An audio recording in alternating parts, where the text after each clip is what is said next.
Game of Thrones, Breaking Bad, Black Mirror, on n'a jamais autant regardé de séries. Clairement. Et ça fait longtemps que ça dure. Depuis 15 ans, nos goûts ont complètement changé. Et les gens qui regardent aussi.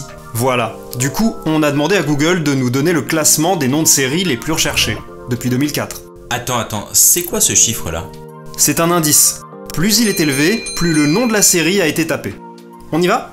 Ok, c'est parti. Bon, donc là on est dans la fin de la période Friends. Ok, attends, stop. Déjà? Bah, y a rien qui te gêne là?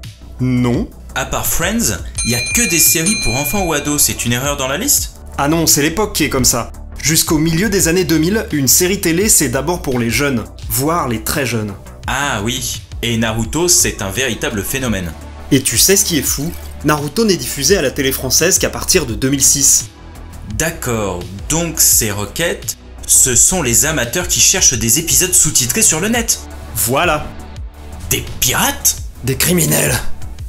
Eh regarde, c'est Plus belle la vie. La série démarre en août 2004 et quelques mois plus tard, elle est déjà très populaire. Quelque chose me dit qu'elle n'est pas prête de sortir du classement. Et là, c'est Lost qui débarque, gros événement ça. Oui, ça correspond au début de la diffusion en France. Charmed, Plus belle la vie, Desperate Housewives, c'est très féminin tout ça, non? Oui, et ça correspond bien aux pratiques culturelles de cette période. À l'époque, une étude a montré que ce sont les femmes qui regardent les séries, loin devant les hommes. Mais ça va changer. Ah oui, ça change maintenant. Prison Break? Oui, c'est la première représentante des séries qui s'adresse à un public plus masculin. Et elle confirme aussi, après Lost, l'arrivée de séries si prenantes qu'elles se regardent comme un film. Gros carton en tout cas. Et c'est quoi juste en dessous? Ça, c'est Les Frères Scott, une série diffusée sur TF1, dont les gens ont préféré taper le nom original dans Google. Laisse-moi deviner, c'est une série pour ados. Bien sûr. Et avec beaucoup de suspense à la fin des épisodes. Du coup, ils se renseignaient sur internet en tapant le nom original. Tiens, mais pourquoi les Simpsons débarquent seulement maintenant? Oh ça, c'est W9 qui a commencé à tous les rediffuser à cette période. Ça fait toujours rebondir la popularité des anciennes séries. La télé a encore de l'influence. Et Prison Break qui disparaît enfin, c'était la dernière saison? Non, il en restait une, mais franchement, c'était pas la peine. Bon, d'accord, c'est plus diversifié, mais on reste encore beaucoup sur des dessins animés et des séries pour ados avec Lost, Gossip Girl, South Park, non? Clairement. Le tournant date d'il y a moins de 10 ans. Et d'ailleurs, on peut vérifier où est Naruto? Ah, oui, je vois. Oui, mais regarde. Ça y est, Plus belle la vie passe devant. C'est la France qui gagne, ça. Allez, on l'enlève de notre graphe, elle va trôner là en permanence. Y aurait pas un problème là? Si, mais c'est assez drôle. En version originale, la série s'appelle The Vampire Diaries et la télé française l'a adaptée en... Oh non. Et si, Vampire Diaries. C'est la France qui gagne, ça!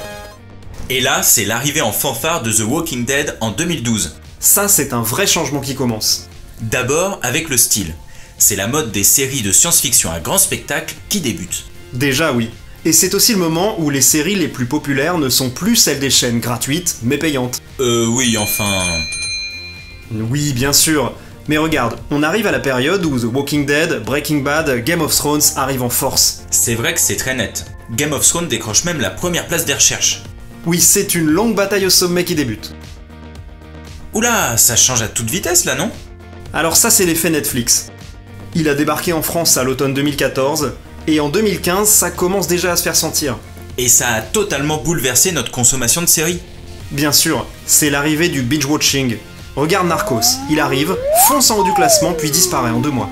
Mais les séries traditionnelles, celles de la télé, continuent de cartonner dans le classement. Et ça, c'est bien la preuve que désormais, tous les publics regardent des séries. Là, ça y est, 100 sur 100. Game of Thrones, en septembre 2017, est devenue la série la plus recherchée de tous les temps sur le Google français.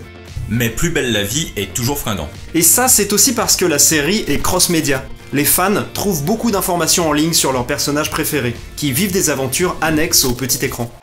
C'est marrant parce que Stranger Things et Black Mirror disparaissent assez vite du classement alors qu'on en parle tout le temps. Ah oui, ça c'est le signe que les séries télé ont changé de statut. Elles sont des produits culturels partagés largement, dont on discute partout. Alors que si on regarde il y a 15 ans... Ah ouais. À l'inverse, la photo d'aujourd'hui est hyper diverse. La plupart des adultes ne parlaient pas de Charmed à la machine à café. Alors qu'aujourd'hui, tout le monde a son personnage préféré à Game of Thrones. Exact. Et toi, c'est qui? Jaime. Et toi? Legolas. Ah ouais, d'accord.